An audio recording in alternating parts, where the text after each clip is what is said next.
Yo, what's up? After the big update came out last week, it became clear that the game overhaul that everyone's waiting for won't be online until around 1 or 2 months in the future. So until then, here you have the 10 do's and don'ts in preparation for the big update. Because knowing this will help you a lot in saving time, saving grinding, saving actually real money, and also optimizing your army, optimizing your progress in a way that you will be very happy about. So here's the list. The first do is rank up specific nations as highly as possible. This means since we're gonna have in the future system only nations, no campaigns, everything that the Germans, for example, have currently spread out over Berlin, Moscow and Stalingrad and a little bit in Tunisia is gonna be in one big progression tree. This also means the higher you are currently, the more things you will already have for this progression tree. This specifically also means that if you rank up the high level German campaigns, you will save quite a bit of time ranking up in the future. So where are the German high level campaigns? Well, you can use Stalingrad, specifically if you have the Stalingrad full access pack, but here's the thing, this is the least recommendable campaign for that purpose because A, it's only really good if you pay the money, and B, it's just a pain to play because it's very, very monotonous. And I'm saying that as someone who was very happy about making a Stalingrad Access Primer that I liked a lot. I loved playing the campaign for exactly 1.5 months and then I got completely tired of it. So the really good campaigns to play now are Normandy and Berlin. My personal recommendation is Normandy because A, much more fun to play than Berlin, and B, you have almost all the good things that you have in Berlin also in Normandy. And Normandy in general is really, really fun. And the most populated campaign, you will most of the time get teams full of real players and not bots. Moscow, if you don't mind, only reaching mid-level power is also extremely good because it's one of the best, still the best campaign possibly. I would say Moscow and Normandy are the two best campaigns. And I wouldn't put one above the other because depending on what you want, you will prefer.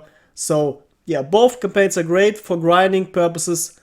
Normandy is the best for the Germans. Now, if you want to have Americans high, Normandy is also the best because in the Pacific they're much lower, much lower. If you want to have the Soviets high, well, once again, same thing as with the Germans. Tunisia, by the way, you could theoretically use to level up Germans, but you get very little German stuff and lots of Italian stuff. So if you want to be Italian in the future, well, you can play Tunisia. For those who want to be Italian or British, yes, for all the British people, Tunisia is actually the way to go. There's not many alternatives, but yeah. For the Japanese, obviously, you want to play Pacific. And currently, American Pacific is the possibly least played campaign or faction. Because literally playing Japanese gives you almost only 9-man bot enemy teams. So yeah, the grind there isn't as good. So that's basically the fast primer for which campaign to grind currently. And the complementary don't to that is don't spread out. Well, if you're playing, some people are playing completely for fun, they like spreading out and playing different campaigns every single day. But if you want to be prepared the maximum efficient way for the future update, I recommend not jumping around too much between campaigns, especially if it's not the same nation. For example, it makes sense to play, let's say, Americans in Normandy and like Germans in Berlin. But I wouldn't jump around on playing Americans in Normandy and Pacific, and I wouldn't jump around playing Germans in Berlin and Moscow, for example, if I needed to grind these campaigns. If you already grinded them, well, obviously play whatever you want. But if you want to save a lot of time grinding, then obviously focusing is the best decision you can make. Now, the second do is buy good weapons. Now, here's the thing. Many people constantly ask me, should I buy weapons currently? Because I don't know what's going to be in the future update. Here's the thing. As long as you still need to grind stuff, good weapons obviously are the thing that help you grinding. A, you have much more fun playing if you get the weapons you want and like. And B, you will play much better because weapons make a huge difference. They make a huge difference. It's an extreme difference whether you have pre-war Carabiner 98 or an FG42. Obviously. It's a big difference if you have a Gewehr 43 that's semi-auto and barely playable in Berlin, or once again if you have an FG42. So the swag that you're using, the weapons have an extreme impact. And here's the thing. If you watch my primers, my campaign primers, I very precisely recommend specific weapons, which to buy and which to not buy. For example, in Normandy, I recommended getting the, after the first upgrades unlocks, for the Germans, for example, the SMGs, and then just to wait until the end, until you unlock the MP43 or SDG. Mostly all of the SMGs in between are literally not worth the silver orders. Same thing is here.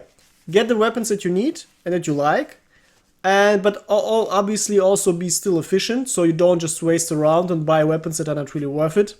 And guess what? In a game that contains so many weapons as Enlisted, most weapons are not worth it. It's like everywhere. A game that only had weapons that are worth it even would be badly designed, because guess what? You don't really have that much choice and freedom anymore if you need all the weapons. But if there are weapons that you can choose from, and you see, okay, this weapon is good for me, the other weapon I don't want, this is something that gives you freedom. So yeah, obviously there needs to be a mix. And I recommend definitely get the weapons you need. Specifically get grenade launchers if you need to grind. As I said in my Sigma grind set grind video, get grenade launchers, they are the best weapon for grinding. You can put riflemen in every new squad. Oftentimes I throw out all of the specialists that I don't need, put an only grenade launcher, rifleman, and just keep grinding. Easiest way to grind. Easiest way to grind, so yeah. Now, the don't for that is, well, that's a bit hard for some people. Constrain yourself and don't waste too many gold orders. Specifically for vehicles, because since the game in the future is going to have a battle rating system, meaning every weapon and vehicle is going to get a number, and the higher the number, the higher the power tier. My personal expectation is there will be 3 power tiers, low, mid and high, and we will be able to build armies for these power levels. Now, as Gaijin showed with the recent update for the presets, if you're a free-to-play player, you get 2 presets. If you have premium account, you get 3 presets. So it's very much to be expected that they will also give you army slots for only 2 power levels and not all 3. But let's see how it's going to be then. Now, here's the thing. Gold orders under the current campaign system for vehicles sometimes give you an extreme advantage. Best and most famous example is the T-50 in Moscow for the Soviets. You can get a tank that's beyond level 20 of power at level 1. This is an absolute ridiculous power jump and helps you extremely in grinding. And the best thing is, this tank is actually possibly better or at least as good as the absolute last German unlock tank, almost at level 40. Absolute beast of power. But this is an exception. Oftentimes, the vehicles you can unlock are basically the same as you get in the campaign, and you get them possibly only 4 levels earlier. Which is, well, not the best way to spend a very rare gold order. Or they're literally just actually weak vehicles. So here's the thing. Gold order weapons and vehicles usually have less stars, so less depicted power level, than weapons. For example, a gold order FG42 wouldn't have 6 stars, but only 3. Now, if this stays under the new system, which I strongly assume is gonna be, because this incentivizes you to buy more stuff from Gaijin and get more gold orders, we can assume that gold orders will be a very nice way to get around the battle rating system, meaning you can get small amounts of very high power weapons even for low battle rating games. Which is actually the same thing as it's now, because as I said, the T-50 literally gives you a late level tank at level 1. It's the same thing as when you get it with the new system with a lower battle rating. So I personally would wait for vehicles and also for gold order weapons until we get the new system, so we see how the system exactly is like, and then you can start tricking the system and get the most efficient way to spend your gold orders. Same thing goes for gold order soldiers. They currently completely suck, absolutely suck, and I'm very sure they will be completely overhauled and actually made into good soldiers, because right now gold order soldiers literally are on average worse than normal soldiers you can buy. The third thing I recommend to do is to try out different squads and different weapons. Now here's the thing, stuff like flamethrowers, I'm very sure won't be available for low battle ratings. I'm very sure about that. There are two types of flamethrowers currently in the game. One with 300 rounds and medium range, and one with 200 rounds and twice as much range. Now the one with the longer range is the way superior. Even though you have less range, you still get more, even though you have less ammunition, sorry, you still get more kills because you just have more range, and it completely shreds enemies. This thing is an absolute top tier weapon in the game, and it definitely will have the highest battle rating. Now the other flamethrower though, still, especially on close quarters, is also an extremely strong weapon, so I expect it to be mid-level. On low level you won't see flamethrowers, which is what many people will be happy about also, by the way, because most people who want flamethrower, who want a battle rating system and will be happy to play under more historical accuracy with more bolt actions and more weak machine guns and SMGs, they don't want to see flamethrowers, yeah? They don't want to see flamethrowers or T-34s, they actually want to see tank 2s, tank 3s, and just like weak T-28s and so on for the Soviets. Show moderate power, which is also very fun to play, by the way.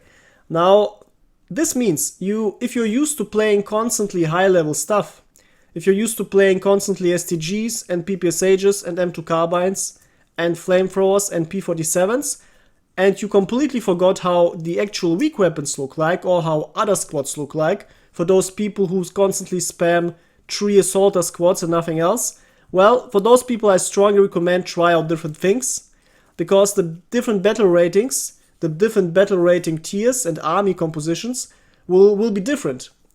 And this means that, for example, on lower battle ratings, specific squads will be better, because specific squads aren't available and you have to choose from other squads. Or let's say, I'm very sure assaulters on the highest battle rating tier will be absolutely crushing, because, well, guess what? If you have STGs, if you have Fedorovs, you are in a very good time.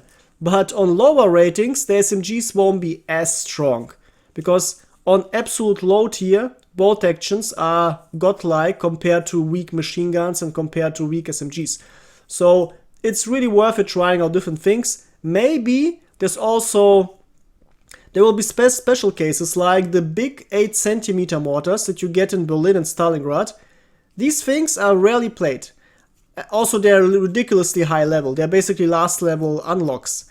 Now, if these and normal mortars are also basically never played because they're very weak and ridiculously dependent on the current objective and on the map. Now, what if the mortars, especially the high-end mortars, are gonna get just a medium battle rating? Well, this will make them one of the strongest things to do in the game on medium level. And this is a good incentive to try out more mortars. By the way, this will be a very nice mechanic for Darkflow to adjust the meta game by switching the battle rating of specific weapons. If a weapon is underplayed, just reduce its battle rating. If a strong weapon is underplayed, reduce its battle rating and see if people are gonna start using it more often on the lower power level tier. So yeah, I very strongly recommend trying out different squads. For example, I also recently started trying out, well, mortar squads, because if you actually hit something with them, they're quite fun.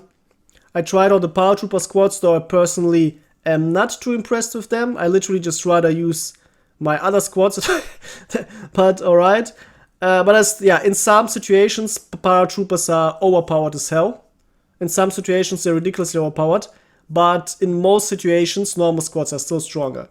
So yeah, the complementary don't to that is don't spam too much homogenic stuff. Meaning don't spam constantly 3 assaulter squads and don't spam constantly the same weapons, because this will leave you in a situation after the upcoming game update that you will be basically forced into one battle rating, one battle tier, because that's all you played constantly, and then you won't be really common and knowledgeable of the different strategies the game actually offers you. For number 4, I recommend you to level up all the weapons that you currently use, because I noticed some people are too afraid to level up weapons and think it makes sense to save broadsworders and so on. Well, first of all, All the weapons except for grenade launchers absolutely won the last unlock because the last unlock increases the damage. And some weapons get over very specific thresholds. For example, many SMGs with the last unlock need 1 bullet less to kill an average soldier. And 1 bullet less is a big difference, especially if you try to spray into many enemies, especially with a slow firing SMG. So this is immensely important. Also for machine guns and semi-auto rifles, the last unlock can make the difference whether you can actually one-shot enemies at 100 meter distance or not. So don't be afraid to unlock them. For those who wonder why I said grenade launchers don't need it, well, grenade launchers, if you level them up, only profit for the bolt action part. The actual grenade launching mechanic isn't affected. And since you, well, most of the time only grenade launch and barely bolt action, at least most people, you can literally save bronze orders by not upgrading grenade launchers. I'm constantly spamming grenade launchers and I literally rarely upgrade them. So yeah. Yeah. Well, here's the thing. Level up the weapons that you constantly use, so you just profit from them, so you have fun with them. And don't be afraid to spend the bronze because they will stay unlocked. They will stay upgraded and you will keep your profits after the overhaul and you won't lose anything. And also don't be afraid to upgrade weapons from low power level, thinking, oh, I'm gonna have better weapons later anyway, and then I just wasted all the orders. Well, since you will have different weapon tiers, obviously you will be able to play the weak weapons too in the lower battle ratings in the future. So for example, if you have MP38s in Moscow, don't be afraid, just level them up, they're absolutely worth it. And then if you get the MKB, also leveled up. And under the new battle rating system, you'll be able to play both weapons constantly, depending on which battle rating you choose. Now the don't for this level, for this point 4 is, don't downgrade your vehicles. For those who love getting really good tanks and good planes, you know that you can upgrade your vehicles, as same as weapons, but it costs ridiculous amounts. It's ridiculously damn expensive. Now you can, if you for example don't use a vehicle anymore, just downgrade it by removing all the upgrades. This gives you, I think, around 10% of the bronze back, so basically nothing. Now here's the thing. If you have upgraded weapons, if you have upgraded tanks and planes that you don't use anymore, don't downgrade it because, well, once again, once we get different types of battle ratings, the weaker vehicles that you still have upgraded will be possibly very worth it. For example, I personally can't wait to use Pumas. Yeah, I can't wait to use Pumas on low battle ratings. And I can't wait to use weaker tanks on low battle ratings. Personally, I like the Puma more than proper tanks because it has very good armor. For a low-end German tank, it has ridiculously good armor, and I absolutely would play it in the future. So don't waste these orders if you have them already invested. Keep using and profiting from them in the future. And for the end, the absolutely juiciest part that most or maybe all people on YouTube won't tell you, and it's the following thing. What should you get regarding spending real money? Now, I strongly recommend getting premium if you don't mind the money, obviously. If you mind, well, save it, but if you don't mind it, get yourself premium. It saves you a lot of time. If your time is even remotely worth something, get yourself premium. It literally is gonna give you dozens of hours of your life back because you don't need to grind as much. You will have more fun, you will get all the stuff much faster, and you get more vehicle slots and squad slots, and also many other small advantages. And under the new battle rating system, I'm very sure a premium account will give you even more advantages. Now, this is something I keep telling every couple months because it's really very relevant for many things in the game. But here's the other thing. What I strongly don't recommend is don't buy premium squads. Now, many people love taking money in order to advertise for premium squads. I definitely won't do it. The only thing I would advertise are things I'm personally completely convinced of are good for you. And currently I can definitely tell you it doesn't make any sense to buy any premium squads. Here's the reason. A, they are extremely expensive. B, many of the squads that aren't expensive are very outdated. For example, people constantly, literally every week, you see posts where oftentimes new players who bought or want to buy premium squads complain how these premium squads don't have an engineer. Now obviously, if you want to even remotely be a useful player, you need to have an engineer in every squad to be able to always build rally points.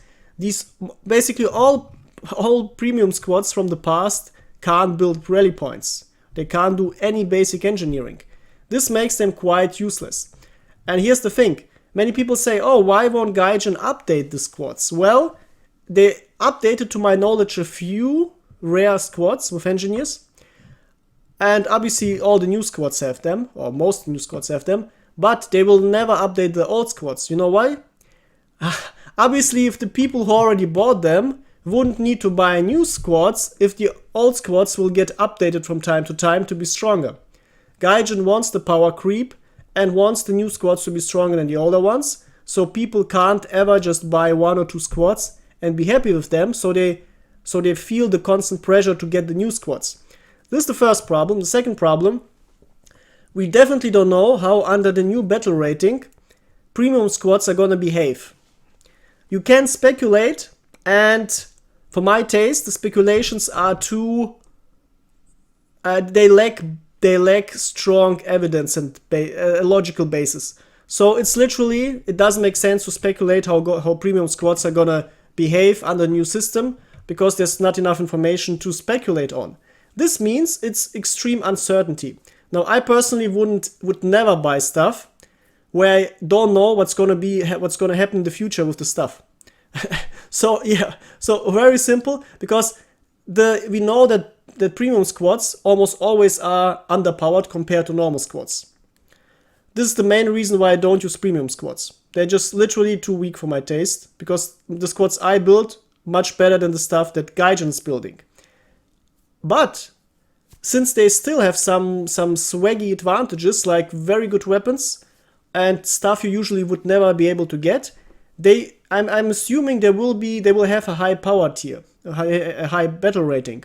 Also, I'm very sure many people, especially free-to-play players or just the majority of players, would complain if premium squads with overpowered weapons would get low battle ratings. This means now Gaijin has the problem of properly adjusting battle ratings, and I think there will be more on the higher end than on the lower end for premium squads. Now this puts every owner of premium squads in a situation that he will be forced, if he wants to play these squads, to play with possibly too high battle rating, because these squads have artificially high battle ratings. Now that's also a situation you don't want to end in. So here you see the uncertainty just doesn't make any business transaction really reasonable. So yeah, these are the 5 do's and the 5 don'ts that I wanted you to know, because they're gonna help you immensely. Many people asked me about that in the last weeks, and I finally, after the recent update, we had enough certainty to actually think about it and give you good recommendations. Alright, that's it. Let me know what you think, because I'm very sure, since I get the best audience on YouTube, that you're gonna bring up some more really good and smart takes on this topic. Alright? Goodbye.